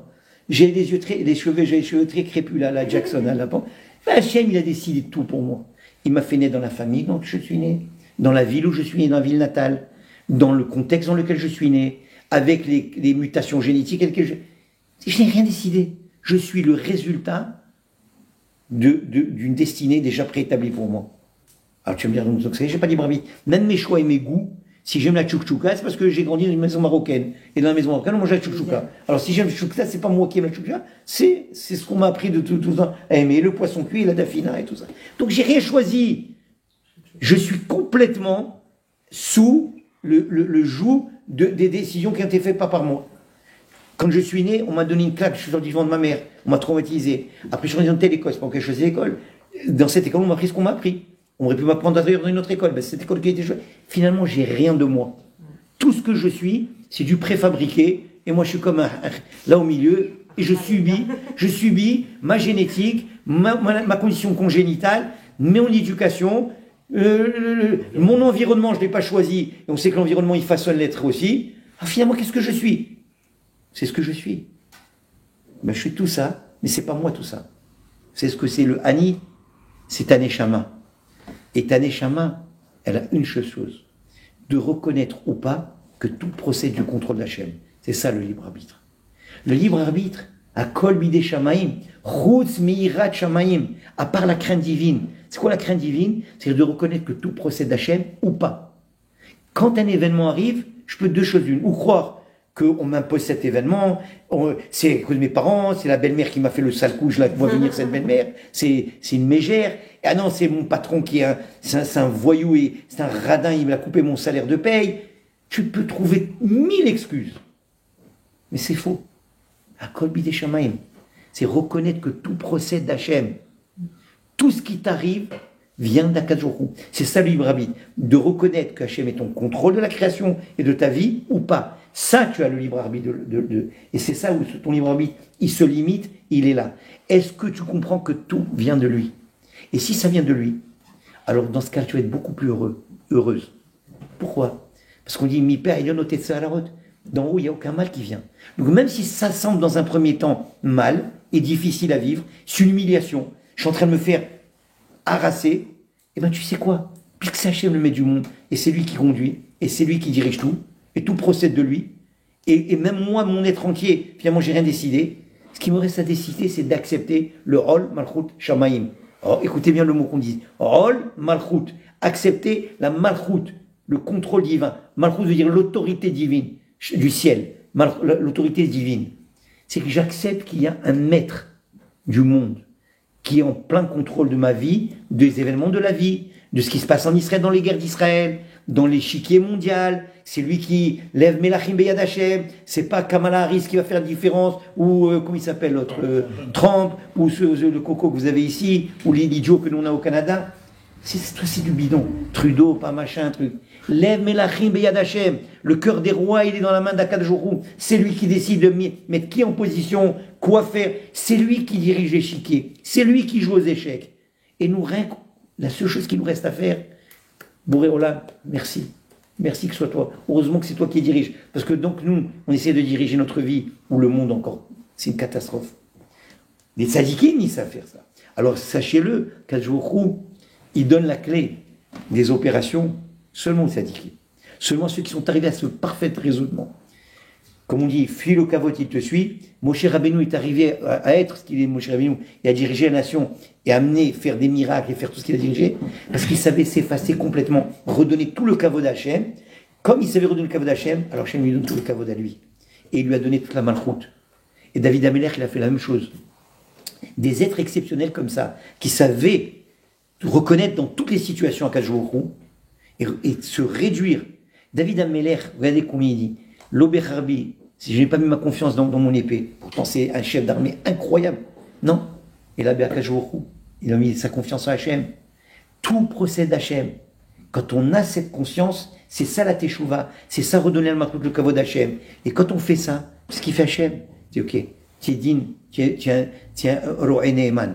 un berger fidèle. Alors je peux te confier maintenant telle communauté, telle famille, tu peux devenir maintenant, maintenant tu reçois le kavod Elohim. Puisque tu as abdiqué sur le kavod Melachim, alors maintenant tu peux recevoir le kavod Elohim. Et tu peux être un véritable shutaf à Kadosh Baruch Hu. Et là tu peux devenir un associé d'Hachem dans la création. Et c'est là où les grands tzadikim, ils participent au tikkun olam, à la réparation du monde, main dans la main d'Akadosh Baruch Hu. Parce que la première chose qu'ils ont fait, c'est d'évacuer leur kavod. Et dès qu'ils retombent, parce que des fois malheureusement on tombe vite dans le kavod, on se fait vite corrompre par le kavod, et ça, c'est pour ça qu'il faut savoir rejeter les compliments. Une fois, j'étais à une choupa d'un Rav Benizri de Belgique, un Rav de Belgique, je sais pas si vous l'avez connu, c'est un certain Rav Benizri. Il était venu à Montréal faire une choupa d'un neveu à lui. Et quand il a fait un Dvar Torah de malade sous la choupa, incroyable. J'étais tellement impressionné, quand je l'attendais qu'il descende de la choupa, j'ai dit, Kvod Rav, je suis très impressionné, vous avez fait un Dvar Torah extraordinaire. Qu'est-ce qu'il me répond? Mais c'est pas moi qui est extraordinaire, c'est la Torah qui est extraordinaire, c'est la Torah qui est très belle. C'est ça que vous avez apprécié. Qu'est-ce qu'il a fait? Il a pris le kavod, il a redonné à Kadosh Baruch Hu. Il n'a pas gardé le kavod. Donc il dit, ben oui, je viens de Belgique, vous savez, les Belges, avec le chocolat, on devient très intelligent et très smart. Non, il n'a pas pris le kavod pour lui. Il a son fils à Créteil. Son fils à Créteil. Il m'a dit, c'est la Torah qui est belle, c'est à ça que vous avez été sensible. C'est elle qui est intelligente et qui est truc. C'est-à-dire tout de suite, il a reçu le kavod, il a redonné à qui de droit? À Kadosh Baruch Hu, au maître du monde. Parce que si quelqu'un vous dit, par exemple, quelqu'un est un matheux, super brillant en maths, et tu vois, franchement, j'ai jamais vu quelqu'un d'aussi brillant en maths que toi. Alors si le type il dit, ouais, mais tu comprends, je suis pas si brillant que ça, tu comprends, ça c'est de la fausse humilité, c'est du bidon. Et la Gahava Psula, la Ranava Psula, excusez-moi, l'humilité, elle est pire que de la Gahava. Quand tu as une qualité, Rabbeinu il te dit, reconnais-la. Tu es bon en maths. Quelqu'un te dit, tu es bon en maths. Je vous remercie beaucoup. Effectivement, je suis excellent en maths. Mais vous savez d'où vient mon excellence? C'est Akadosh Baruch Hu qui m'a donné les kishronotes pour être brillant en maths. Je suis un compositeur de musique, un virtuose. Mais wow, on n'a jamais écouté de musique pareille. Ben bon, Hachem m'a donné l'oreille musicale, et je remercie Akash Baruch Hu jour et nuit, qui m'a donné ce talent, et que je peux exprimer ce talent, et le mettre au service de l'humanité, et pour la gloire de Dieu. Ça, c'est la Hanava. C'est de sortir de Kochriot, c'est la Torah du Al-Tagid, ne tombe jamais dans le piège de dire c'est la force de mon bras qui a fait ma réussite. Celui qui tombe dans ce piège, c'est le piège de la Gahava.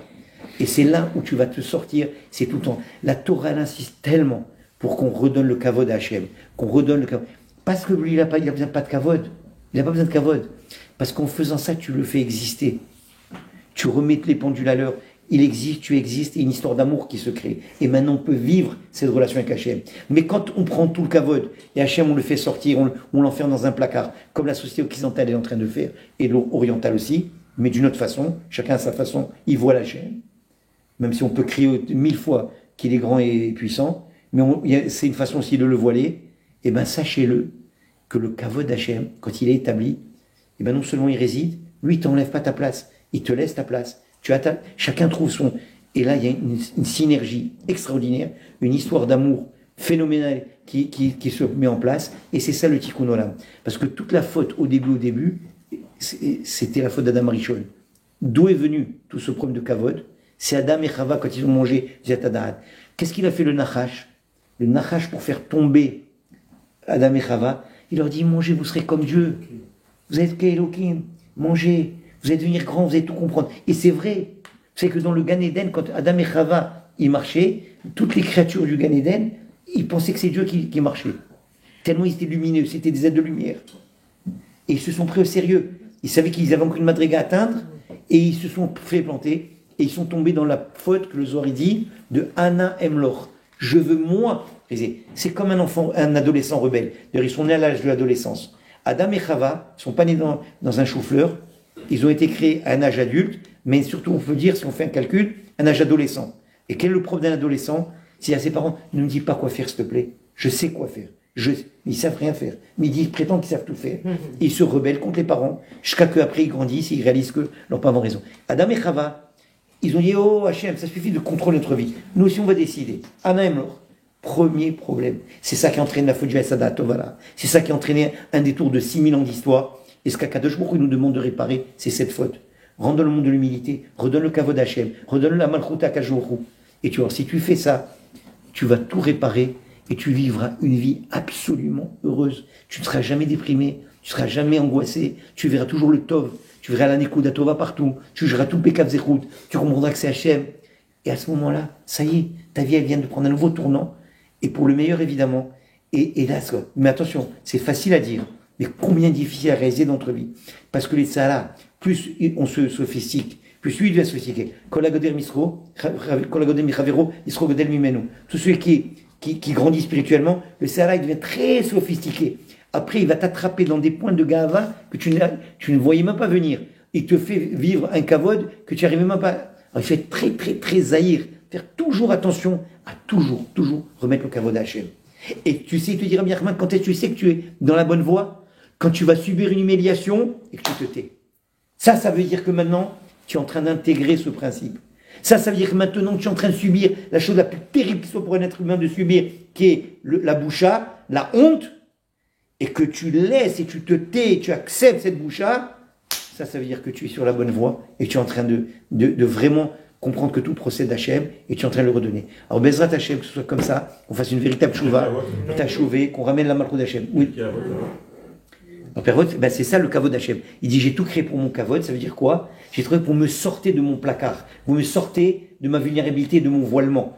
L'irvodi, ça veut dire sortez-moi, mettez-moi, faites-moi une place dans votre vie, dans votre existence. Il aurait pu le dire plus clairement. Ouais, mais c'est ça. Mais c'est la même chose avec la femme. Pourquoi la femme elle a besoin de plus kavod que l'homme? Tu me dis ok, donne autant de respect à ta femme qu'à toi-même. Pourquoi la femme? Parce que tout ce qui est, j'ai expliqué au début, tout ce qui est en situation de vulnérabilité, de voilement, a besoin de renforcement et de dévoilement de cette réalité. C'est une réalité fondamentale et on ne peut pas faire l'économie de cette réalité. On ne peut pas faire l'économie d'Hachem, on ne peut pas faire l'économie de nos femmes, on ne peut pas faire l'économie de nos parents, on ne peut pas faire l'économie de la Torah. Tout ce que la Torah à chaque fois nous dit donner du kavod, ce sont des éléments vulnérables, entre guillemets, on s'entend sur le mot vulnérable, et qui, si ils ne sont pas mis en valeur et on ne leur donne pas leur podium d'existence, mais c'est une catastrophe. C'est une catastrophe. Il n'y a plus d'existence. La femme, c'est Em Kol Chai. Akadosh Baruch Hu, c'est Chaya Chaim. C'est la vie, elle passe par là. Alors si tu ne donnes pas le corps à l'essentiel, eh ben, tu n'auras rien. Le monde y retourne au tohu vavo. C'est kavod, c'est donner l'existence à l'autre, une réalité à l'autre. En anglais, il y a une expression, je ne sais pas comment la traduire, c'est impossible de la traduire. On dit love is in the eye of the beholder. L'amour, il est dans l'œil de celui qui regarde. Ça veut dire que qu'est-ce qui fait vivre l'autre? C'est le regard de l'autre. Mais attention, parce que le titre, c'était ça, le titre de la conférence. Le titre, c'est ne pas tomber et de vivre par rapport à l'autre. Ah oui. Ok? Chez Rabbeinu, c'est une notion très très importante. Et vraiment, je termine avec cette histoire, parce que je ne veux pas vous prendre la tête toute la soirée. Chez Rabbeinu, dans l'Écoute Moran, il développe la notion de ce qu'on appelle le Ish Emet. C'est quoi un Ish Emet? C'est quelqu'un qui ne vit pas pour les autres.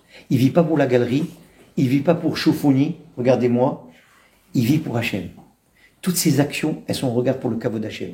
Tout ce qu'il fait, du matin jusqu'au soir, en pensée, parole et action, il veut toujours mettre Hachem d'avant. Quand on lui dit comment ça va, Baruch Hachem, béni soit Hachem. À quoi tu penses? Shiviti Hachem Negdi Tamid, j'ai toujours Dieu devant moi.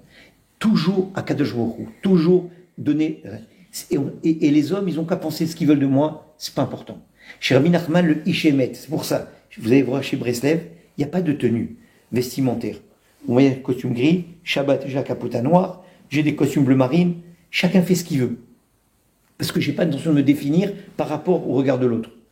Moi, je mets toujours une chemise blanche. Mais Tamid me dit, mais Rabbi, vous mettez toujours des chemises blanches. Je sais pourquoi. C'est la façon la plus facile de m'habiller le matin. Je réfléchis pas. J'ai 30 chemises blanches, je décroche, je m'habille, je me tire. Je fais pas ça parce que c'est beau ou parce que c'est simple, c'est nul. J'achète que des chemises blanches, je ne peux pas me tromper. Mais je ne vis pas en fonction des autres. Rabbi il dit, une fois, il y avait un rébé, il entendait des grincements et des chuchotements derrière la porte. Il s'est dit, waouh, mes chassidim, ils m'espionnent. Alors, quand il a senti que ses chassidim l'espionnaient, il priait, il faisait des mouvements, il transpirait, et il était là. Un jour, il a ouvert la porte, et qu'est-ce qu'il a vu? C'était le chat qui grattait la porte. Ah ben nous, il a dit, cet homme, il a pris toute sa vie à ce chat. Tout ce qu'il faisait comme cinéma, c'est pour épater, soi-disant, les chassidim, mais c'était le chat qui était derrière. C'est-à-dire, ne la joue pas. Sois émette, Ishémet, fais les choses, pas pour l'autre.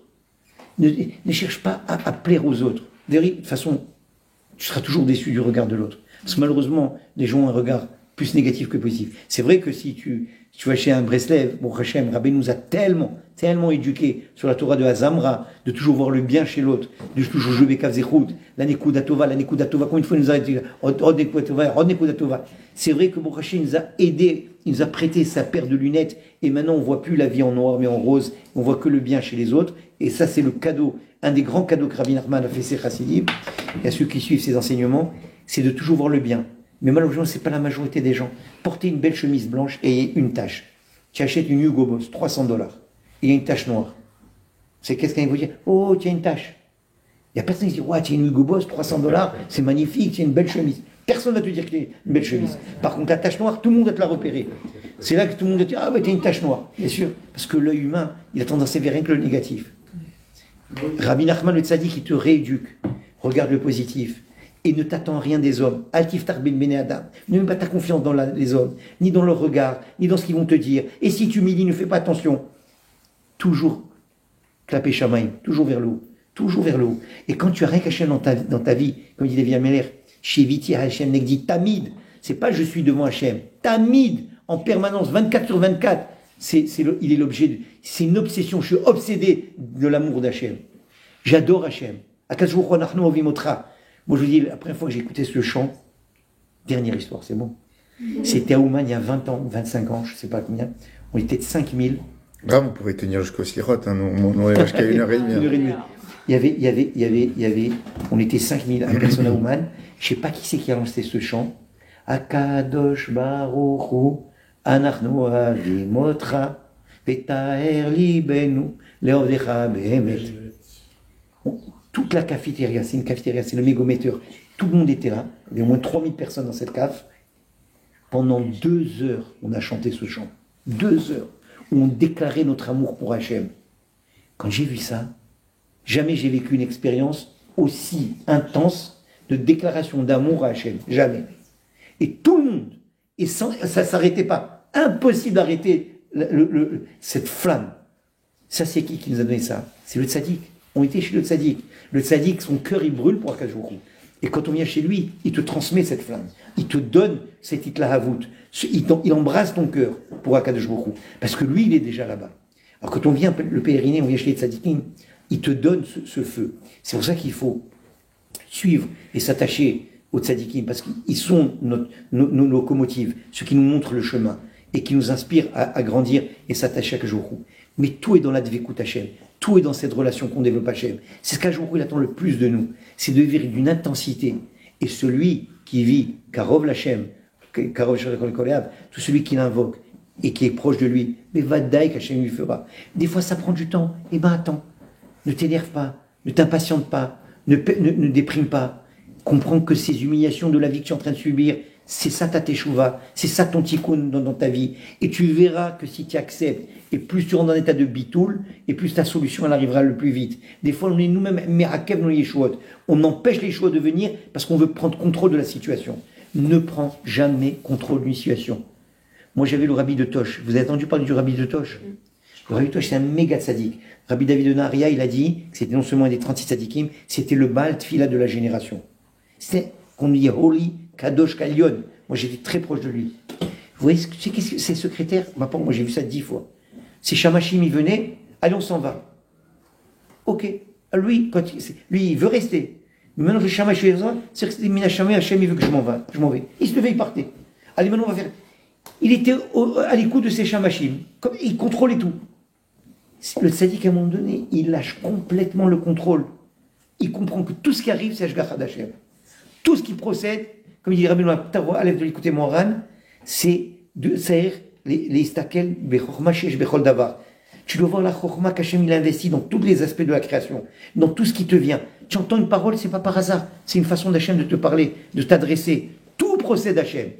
Rien que sois attentif au message qu'Hachem il t'envoie. Sois même acceptant et tolérant sur les humiliations que tu reçois d'en haut. Parce que tout procède de lui.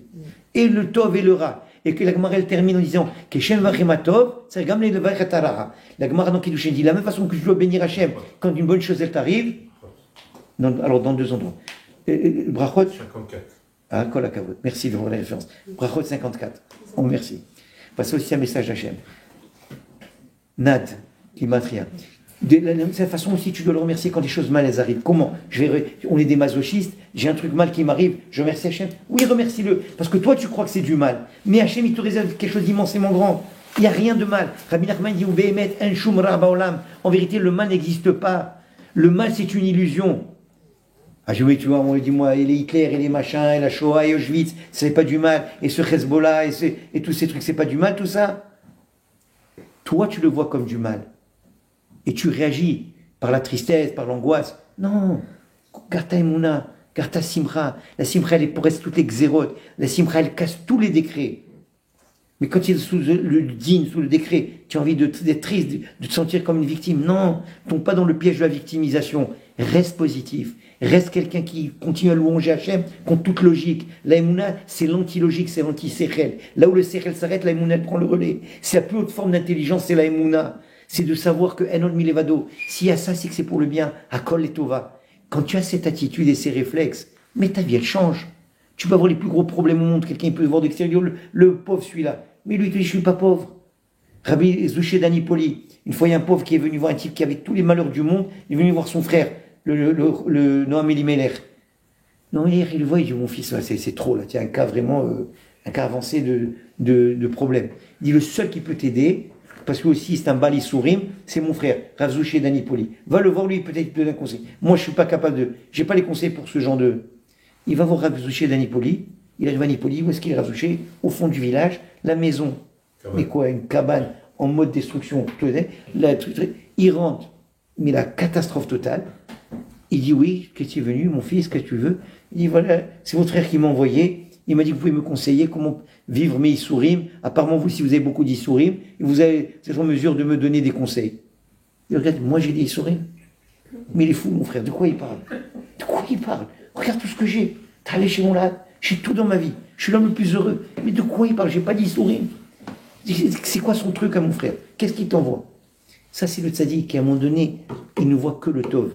Et même si ça, de l'extérieur, nous, on dit le pauvre, lui, il n'est pas pauvre. En aniyut et la bedahat. En ani et la... Il y a celui qui est le pauvre, celui qui n'a pas de dahat, de conscience divine. Tu as de la conscience divine, tu es riche, tu as tout. Imkanita dahat machasarta. Tu as du dahat, qu'est-ce que tu montes? Maseret, Nedarim 6. Et qu'est-ce que tu as? Si tu as du dahat, tu as tout. Oui, il fallait que je fasse le ping-pong. On joue au ping-pong. Et il lui dit, si tu as du dahat, tu as tout. Pourquoi? Qu'est-ce que tu as besoin? Shlomo Meler. Ah, dis-moi, c'est un balèze. Hein. Dis-moi, il faut... Vous êtes le rabbin de la communauté? Mais presque. Il est en avant plus. Alors dans ce cas, voilà, c'est ça dit. Alors, Bezrat Hashem, qu'on fasse cette échouva, Mikol Alev, qu'on laisse la place à Hashem, c'est ça la teshuva. Tachouvé, ramène la malchoute, ramène le kavod, ramène la émouna, donne, c'est ça, si tu laisses la place à Hashem, tu seras béni de toutes le shefa et l'abondance matérielle et spirituelle. Be'uchaniut, Begashmiut, tu auras tout. Mais laisse cette place, laisse-le résider. Et Bezrat Hashem. Il y a une ou deux questions? Non, pas bien. Bravo Hachem qui nous a donné la Torah et des tzadikim pour méditer et grandir dans ça. Dans ce que vous avez dit, oui. On va dire qu'on étudie, on applique. Je prends le cas du Covid. Covid, oui. Vous avez parlé de le Hezbollah, la Shoah, tout ça. Bah, Covid, on met le même exemple. On reste dans la Simra, on dit aux gens, ne vous inquiétez pas, tout ce que Hachem fait, c'est pour le bien. Ayez la Mouna, vous n'aurez pas de problème. Lisez les Kétorel, ayez la confiance, ayez Tzadikim, Simra et bam, Covid, coma, un mois de coma, machin. Alors comment ça marche? Si même quand on fait ce qu'il faut faire et qu'on rentre pas dans... On laisse Hachem gérer, quand même on va prendre plein la... Alors vous prenez le bon exemple parce que moi j'ai été au pied de la mort avec le Covid. Les médecins m'ont condamné. Mes poumons ils étaient grillés. Et ils sont venus... Alors, même vous étiez dans la Simra, même vous faisiez confiance à Hachem. Alors moi, quand les médecins m'ont annoncé le verdict, et j'ai commencé d'abord, j'ai ici sur le téléphone, j'ai commencé à faire des petites vidéos pour chacun de mes enfants, ma femme d'abord, mon testament verbal. Je vais partir, j'ai un jour ou deux, je commence à faire mon testament, j'ai tout ici. J'ai montré à personne, mais j'ai tout. Toi tu fais ça s'il te plaît, toi n'oublie pas ça, fais ça. J'ai jamais écrit de testament, je laisse mes dernières volontés et mes derniers conseils. Et j'ai fait ça parce que je partais. Et après, d'abord, Mina Shamem, je ne suis pas tombé dans la Hazvout. Je ne suis pas entré dans un mode panique du tout. Oui, mais comment vous avez eu le Covid, sachant que vous étiez laissé près, normalement vous devriez être sauvé, puisque vous avez dit, si on fait la main à Hachem... Mais chacun grandit avec ses épreuves. Attends, excuse-moi. Comment je t'appelle? Eliaou. Avram Avinu. Il a la première épreuve, qui s'appelle Urkazim. Après Lech Lecha. Après Sarah qui se fait kidnapper. Mais l'homme, il se fait tout le temps tester. Et Avram Avinu ne l'a jamais abandonné. Roshma Minim. Il est resté Baal Emouna. Jamais. Mais qu'est-ce qu'il fait Hachem? Il te donne des nisyonotes pour te faire grandir. Le mot Nisayon, il vient du mot Nes. Nes, c'est élevé, un assis. Donc Hachem... Hachem nous sauve de ces nisyonotes. On n'a pas de nisyonotes. Non, j'ai pas dit ça. Il enlève les xérotes. Oui, maintenant que tu as réussi le niveau 1, tu as joué au Pac-Man quand tu étais petit. Moi, je joue au Pac-Man. Tu fais level 1. Level 1, tu as les petits qui viennent te bouffer, mais tu les bats très vite. Après, tu passes à level 2. Ils sont plus rapides. Level 4, tu vois qu'à chaque fois que tu passes de niveau, ils deviennent 10 fois plus rapides. Il y a des nouvelles créatures qui te sortent, et là, tu paniques. Rabbeinu, il te dit, sache que le Yitzhara, il t'attaque, c'est un signe que tu es en train de grandir spirituellement. Parce que s'il t'attaque, c'est que tu es porteur de trésors spirituels et il veut te les enlever. C'est le plus grand voleur de la planète. Alors sache-le qu'il t'attaque. Mais c'est ça le grandissement. C'est que chaque fois que tu passes une épreuve, tu passes à la prochaine étape. Moi, je sais ce qui m'a fait Hachem pendant ce Covid. C'est incroyable parce que j'étais le premier dans ma communauté qui a eu le Covid. Je l'ai attrapé au tout début. Et je remercie Rabbi David Pinto. Je vais vous dire quelque chose, une histoire, parce que sur du Sazikim, il faut toujours les connaître. Jeudi soir, j'étais dans un mariage. C'est là-bas que j'ai attrapé le Covid. D'abord, il n'y avait pas de Covid, c'était pas Covid. Le Covid, il y a 4 jours pour qu'il se déclare. Lundi, je suis à l'école, je reçois un appel de Rabbi David. Ça fait des mois que je ne vais pas parler. Il dit, Sadia, ça va? Je suis prochain, tout va bien. Il dit, ça va? Je dis, oui. Il me dit, regarde, où tu es? Je suis à l'école. Il me dit, raccroche et rentre à la maison. Je lui dis, pourquoi Rabbi David? Il me dit, fais-moi confiance, rentre à la maison. Je dis, ok, je ne comprenais rien. Il me dit, rentre à la maison, je raccroche, je rentre à la maison. Ça, c'est lundi. Mardi matin, les symptômes, ils sont sortis. Oh là là. Il m'a capté à 6000 km. 6 mois plus tard, après qu'on ne s'est pas parlé. Comme ça, boum, il m'a envoyé. Je passe à travers ça. Et évidemment, il a prié pour moi, j'ai même pas un doute. Et il y a tellement de bonnes choses qui sont sorties. La première bonne chose qui est sortie de ça, c'est que quand je suis sorti, moi, j'avais jamais fait de vidéo de Dvar Torah sur online. J'ai fait une vidéo, il y a eu 18 000 vues. C'est combien d'appels j'ai reçus de gens et qui me disent, mais comment vous êtes sortis? Dites-moi comment vous êtes sortis, expliquez-nous. Et je suis devenu maintenant le conseiller Covid numéro 1 à Montréal. Vous savez combien de Français m'ont appelé, ils ont vu ma vidéo. Ils vont dire, Sadia, expliquez-nous comment vous avez trouvé la force, qu'est-ce qui est fait? Si vous avez pris de la chloroquine ou je ne sais plus quel truc, machin. J'ai dit, non, j'ai rien pris, j'ai pris une dose d'Emouna, c'est ce que j'ai pris. Et de sourire et de simra. Et j'ai compris qu'Hachem, il m'a utilisé pour que je sois un chalière d'un message très particulier. Et c'est comme ça que j'ai commencé à faire des vidéos online. Alors qu'avant, je ne faisais jamais ça. Ouais, et d'une chose est passée à l'autre. Tu vois Kadosh Baruch Hu, tout ce qu'il fait à Kol Tova, il ne te fait pas frôler la mort, mais c'était pour un grand bien. Et il pourrait faire une shlichut. Vous savez que le passage dit Arbe shlochim lamakom. On est tous des chalières d'Akadosh Baruch Hu. Chacun d'entre nous, on est en shlichut d'Hachem. Et chacun, il doit connaître sa shlichut, assumer sa shlichut et faire sa shlichut jusqu'au bout. On est tous des shluchim, des envoyés dans ce monde. On vient, on est tous porteurs d'une mission précise et à chacun de nous de réaliser cette mission. Et quand on fait ça, c'est ça la plénitude, c'est ça la sérénité, c'est ça le sens de l'accomplissement. C'est où on réalise que notre vie, elle a un sens, on a une raison d'être, et on n'est pas tout simplement un électron libre dans l'univers. Qu'au contraire, il nous a choisi à Cher Bachar, Banu Mikolamim, Venatan Lanu Torato, il nous a donné à chacun une mission, et chacun doit savoir quoi faire dans son coin du monde, dans le travail dans lequel il est, dans la position dans laquelle il se retrouve. On est comme Esther Amalka. Et se retrouver dans le parou de la Roche, tout a été préparé par Mordechai. Il savait comment la placer, parce que viendrait un moment donné où c'est elle qui va avoir les clés de la Géoula. Et c'est comme ça qu'on s'en est sorti. Hachem, il nous met tous en position. Et toute la chorma, c'est de reconnaître que c'est lui qui nous positionne. C'est lui qui nous met. Vous habitez en France, moi j'habite au Canada. Vous croyez que c'est par hasard? Pas du tout. Chacun d'entre nous, il a une shlichut. Peut-être quand on viendra se finir, on va monter en Israël. Et là-bas, il y aura une autre shlichut. Et on va rebeloter jusqu'à la fin de notre vie. Mais il faut reconnaître qu'on est tous que des chalières d'Hachem, qu'on est là pour suivre, pour faire un plan et assumer ce plan. Ah, des fois c'est très dur, des fois c'est au prix de beaucoup de douleurs et beaucoup de difficultés. Et bien ça veut dire que ta shlichut est encore plus importante. Parce que si tu as des obstacles, comme dit Rabbi Nachman, et que tu comprends que les obstacles, en hébreu on appelle les obstacles méniot. Méniot veut dire des obstacles. Si tu comprends que ces obstacles ne sont pas là pour t'arrêter, mais pour te faire grandir, Rabbi Nachman dit les mots méniot, si tu joues avec les lettres, ça devient ne'imot. Si tu as compris que l'obstacle, il n'est pas là pour te bloquer, mais pour devenir un véhicule de ton grandissement. Ça veut dire quoi, ne'imot? Ne'imot, c'est les sweeties, agréables. Ta vie, elle va devenir agréable. L'obstacle que tu croyais qui te bloquait, qui te freinait d'exploser ton potentiel, c'est l'inverse. Il n'est pas un obstacle. Hachem, il t'a mis une force de rétention comme ça et des dynimes, mais rien que pour te faire grandir et aller encore plus loin. Sinon, tu ne pourrais pas monter. Quand quelqu'un chute spirituellement, Yerida, Letsoreralia, une chute, c'est pour mieux t'élever. Des fois, Hachem nous fait des croche-pieds. C'est Akashbourou Birvodo Asmo. Voilà. C'est Hachem qui nous fait des croche-pieds. Et il attend quoi? Il attend notre réaction. Sheva Pe'amimi Pol Tzadik, le Tzadik il tombe 7 fois. Mais qu'est-ce qu'il fait? Yakoum, il se relève. Parce qu'il sait que ça vient d'Hachem. Le Racha, il tombe aussi. Rabbi nous dit, le Tzadik, le Racha, les deux ils tombent. Mais le Tzadik, il se relève, il trouve la force de se relever, parce qu'avec Hachem, il met sa confiance et son espoir en Akadosh Baruch Hu, parce que c'est lui qui dirige tout. Et le Racha, il continue à baigner dans sa face et dans son bas niveau, et il reste là où il est. C'est la seule différence entre un Tzadik et un Racha. Le Tzadik, il se relève, le Racha, il reste en bas. Le Tzadik, il utilise la Yerida pour mieux remonter et aller plus haut et plus loin. Mais il va tomber encore, mais il va remonter, il va tomber, il va remonter encore. Et continue comme ça son ascension. Et c'est ça notre rôle. Vers Amer Kulam Tzadikim. On est tous des tzadikim. Les maîtres, comme on dit, c'est le Navi. On est tous en shlichut pour Hachem.